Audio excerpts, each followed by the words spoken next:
एक पल के लिए अगर आप सोचें तो क्या होगा अगर किसी अनजान शख्स ने आपको वीडियो कॉल करके कहा तुम्हारे खिलाफ पुलिस में सीरियस क्राइम है, जैसे मनी लॉन्ड्रिंग, टेररिस्ट एक्टिविटीज जैसे केस में आपका नाम दर्ज हो चुका है और अगर तुमने तुरंत पैसे नहीं दिए तो तुम्हारा बैंक अकाउंट फ्रीज कर दिया जाएगा और आपको लीगल एक्शन का भी सामना करना पड़ेगा। जी हाँ, ये कोई फिल्म की कहानी नहीं बल्कि एक खतरनाक सच्चाई है। दुनिया जैसे जैसे डिजिटल होती जा रही है वैसे साइबर क्राइम भी बढ़ते जा रहा है। स्कैमर्स भी नए नए तरीकों से आपको अपने जाल में फंसा रहे हैं। क्या आपने कभी सोचा कि आपका बैंक बैलेंस कुछ ही मिनटों में गायब हो सकता है? अगर नहीं तो ये वीडियो सिर्फ आपके लिए है। आपके मोबाइल पर कोई अनजान लिंक का मैसेज आता है और आपने जैसे ही उस पर क्लिक किया आपके अकाउंट से पैसे कट गए, या फिर कोई अनजान शख्स का कॉल आता है और खुद को बैंक अधिकारी या सरकारी अधिकारी बताकर आपकी बैंक डिटेल्स या अन्य पर्सनल इंफॉर्मेशन मांगने लगता है या फिर ओटीपी की मांग करने की कोशिश करता है। यदि आपकी किसी प्रकार की पर्सनल इंफॉर्मेशन उसके हाथ लग जाती है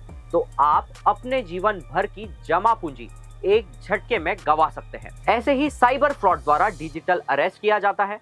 डिजिटल अरेस्ट स्कैम क्या है और इससे कैसे बचा जा सकता है, सारी जानकारी आपको इस वीडियो में मिलने वाली है, इसलिए वीडियो के अंत तक बने रहें बिना किसी स्किप किए। डिजिटल अरेस्ट स्कैम एक नई और खतरनाक साइबर धोखाधड़ी है जिसमें स्कैमर्स खुद को सरकारी अधिकारी, पुलिस अधिकारी, ईडी का ऑफिसर या लीगल एजेंसी का मेंबर बताकर लोगों को फांसते हैं। सीधे शब्दों में कहें तो डिजिटल अरेस्ट स्कैम ब्लैकमेल करने का एडवांस तरीका है। इसका सीधा मतलब ऐसे है कि कोई आपको ऑनलाइन धमकी देकर वीडियो कॉलिंग के जरिए आप पर नजर रख रहा है। डिजिटल अरेस्ट के दौरान साइबर ठग्स नकली पुलिस ऑफिसर बनकर लोगों को धमकाते हैं और अपना शिकार बनाते हैं। इस स्कैम में पीड़ित को वीडियो कॉल या फोन कॉल के जरिए संपर्क किया जाता है। स्कैमर्स डुप्लीकेट आईडी, यूनिफॉर्म और डुप्लीकेट गवर्नमेंट डॉक्यूमेंट्स दिखाते हैं ताकि वे रियल दिख सकें। फिर वे पीड़ित पर money laundering, cyber crime, drug smuggling या अन्य गंभीर अपराधों के झूठे आरोप लगाकर उन्हें डराने की कोशिश करते हैं। ठग्स पीड़ित को यह विश्वास दिलाते हैं कि अगर उन्होंने तुरंत जुर्माना नहीं चुकाया या अपनी बैंक डिटेल शेयर नहीं की तो उन्हें डिजिटल अरेस्ट कर लिया जाएगा, जिसका मतलब है कि उनके बैंक अकाउंट फ्रीज कर दिए जाएंगे, प्रॉपर्टी को जब्त कर लिया जाएगा और उन्हें लीगल एक्शन का सामना करना पड़ेगा। Digital arrest scam well planned होता है जिसमें वे कुछ स्टेप्स फॉलो करते हैं। आइए जानते हैं क्या वे तरीके हैं। इनका फर्स्ट स्टेप है कांटेक्ट करना। स्कैमर्स पीड़ित को वीडियो कॉल, फोन कॉल या सोशल मीडिया के जरिए कांटेक्ट करते हैं। वे खुद को police officer, enforcement directorate, ED का अधिकारी या सीबीआई अधिकारी या साइबर क्राइम डिपार्टमेंट का सदस्य बताते हैं। कॉलर आईडी या व्हाट्सएप प्रोफाइल में वे फेक लोगो और डेजिग्नेशन यूज करते हैं जिससे वे रियल लगें। इनका सेकंड स्टेप फॉल्स एक्यूजेशन। पीड़ित को बताया जाता है कि उनके नाम पर एक गंभीर अपराध दर्ज है। अपराधों में आमतौर पर मनी लॉन्ड्रिंग, ड्रग स्मगलिंग, आतंकवादी गतिविधि या साइबर क्राइम शामिल होते हैं। वे पीड़ित को डराने के लिए कहते हैं कि उनके बैंक अकाउंट को फ्रीज कर दिया जाएगा, उनके बेसिस पर पैन कार्ड को ब्लैकलिस्ट कर दिया जाएगा या उन्हें जल्द ही गिरफ्तार कर लिया जाएगा। इन धमकी भरे शब्दों के बाद आता है third step, fake video call and document. ठग वीडियो कॉल पर नकली वर्दी और आईडी कार्ड दिखाते हैं। वे कोर्ट का फेक समन, अरेस्ट वारंट या अन्य कानूनी दस्तावेज दिखाते हैं जिससे विक्टिम को यकीन हो जाए कि मामला असली है। कुछ मामलों में वे वकील, सुप्रीम कोर्ट या हाई कोर्ट की सुनवाई भी दिखाते हैं जिसमें जज, वकील और सरकारी अधिकारी सब जालसाज होते हैं। इसके बाद आता है चौथा step, intimidation and psychological pressure techniques. जालसाज पीड़ित से कहते हैं कि यदि वे तुरंत पैसे नहीं देते हैं तो उन पर कानूनी कार्रवाई होगी। पीड़ित को डराने के लिए वे कहते हैं कि उनके घर पर पुलिस की रेड भी हो सकती है।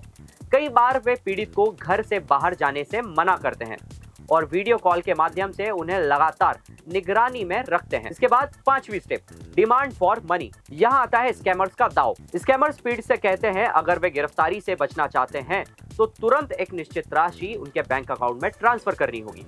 कई बार क्रिप्टो करेंसी, बिटकॉइन या गिफ्ट के जरिए पेमेंट मांगते हैं ताकि पैसे का पता न लगाया जा सके। कुछ मामलों में वे पीड़ित से उनके बैंक लॉगिन की डिटेल्स या ओटीपी मांगते हैं और फिर अकाउंट से पैसे निकाल लेते हैं। इंडिया में अगर हाई प्रोफाइल केसेस के एग्जांपल देखें तो पहला नंबर है एपी ओसवाल, जो कि चेयरमैन हैं वर्धमान ग्रुप के। इनसे करीब 7 करोड़ की ठगी को अंजाम दिया गया था। एक व्यक्ति ने खुद को सीबीआई ऑफिसर बताया स्कैमर ने उन्हें एक वीडियो कॉल पर फर्जी सुप्रीम कोर्ट की सुनवाई दिखाई और कोर्ट का फर्जी अरेस्ट वारंट भी दिखाया और कहा अगर उन्होंने तुरंत पैसे नहीं दिए तो उनकी प्रॉपर्टी सीज कर ली जाएगी। स्कैमर्स ने ईडी और कस्टम का नाम भी लिया। डर के कारण ओसवाल जी ने 6.9 करोड़ की राशि तुरंत ही ट्रांसफर कर दी। बाद में पता चला कि यह पूरी तरह से धोखाधड़ी थी। पुलिस ने इस मामले में 2 साइबर ठग्स को अरेस्ट किया और गिरोह के अन्य 7 मेंबर्स का भी पता चला। इन सभी का संबंध वेस्ट बंगाल और असम से था। दूसरा, अभी रिसेंटली माया नगरी मुंबई में एक ऐसा ही मामला सामने आया है। एक 86 वर्षीय बुजुर्ग महिला को करीब 2 महीनों तक डिजिटल अरेस्ट करके साइबर फ्रॉड ने 20 करोड़ रुपए उड़ा दिए। महिला को सीबीआई ऑफिसर का कॉल आया जो कि फर्जी था। उसने महिला को यह कहकर डराया कि उनके बैंक अकाउंट का इस्तेमाल मनी लॉन्ड्रिंग के लिए किया गया है और कानूनी कार्रवाई करने की धमकी दी और साथ ही उनके बेटों को भी अरेस्ट करने की धमकी दी। किसी रिश्तेदार या अन्य को भी इसकी जानकारी ना देने की हिदायत दी गई। करीब 2 महीने तक यह सिलसिला चलता रहा। ठग्स हर 2-3 घंटे में कॉल करके जानकारी लेते और लोकेशन पूछते। अंत में फेक सीबीआई बनकर महिला से कहा गया कि ये सब खत्म करने के लिए एक प्रोसेस फॉलो करनी होगी। जी हाँ, यही था उनका मास्टर प्लान। एक प्रोसेस फॉलो करनी होगी जिससे अपने अकाउंट की पूरी रकम सीबीआई के अकाउंट में ट्रांसफर करनी होगी और साथ में ये झूठा वादा भी किया गया कि केस क्लोज होने के बाद पूरा अमाउंट वापस कर दिया जाएगा। इस केस में पुलिस ने 20-20 साल के 2 लड़कों को मीरा रोड से गिरफ्तार किया और मामले का खुलासा किया। ऐसे और भी केसेस हैं, लेकिन सवाल यह है कि इन सब से कैसे बचा जाए। आइए जानते हैं डिटेल में। पहला, डोंट पैनिक। अगर कोई भी अधिकारी बनकर आपको कॉल करे और गिरफ्तारी की धमकी दे तो घबराने की बजाय पहले मामले की जांच करें। बिना घबराए उससे बात करें और मामले की पूरी जानकारी लेकर संतुष्टि करें। दूसरा step, verify identity concern. Government agency की आधिकारिक वेबसाइट से संपर्क करें और वेरीफाई करें। गूगल या किसी अन्य सर्च इंजन पर तुरंत कंसर्न एजेंसी की वेबसाइट से जानकारी प्राप्त कर सकते हैं। तीसरा step, do not send money to anyone. सबसे पहले एक सामान्य जानकारी आपको जरूर मालूम होनी चाहिए कि कोई भी गवर्नमेंट एजेंसी आपको फोन करके पैसे ट्रांसफर करने के लिए कभी नहीं कहेगी।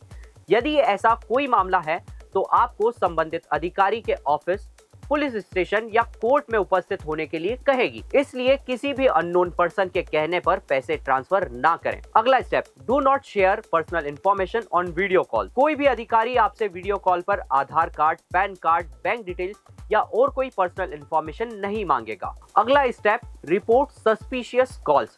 साइबर क्राइम हेल्पलाइन नंबर है 1930।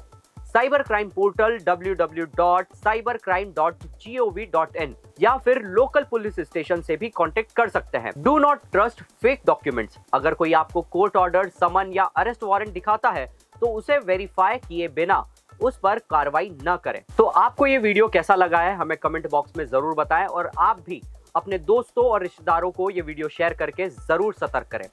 धन्यवाद।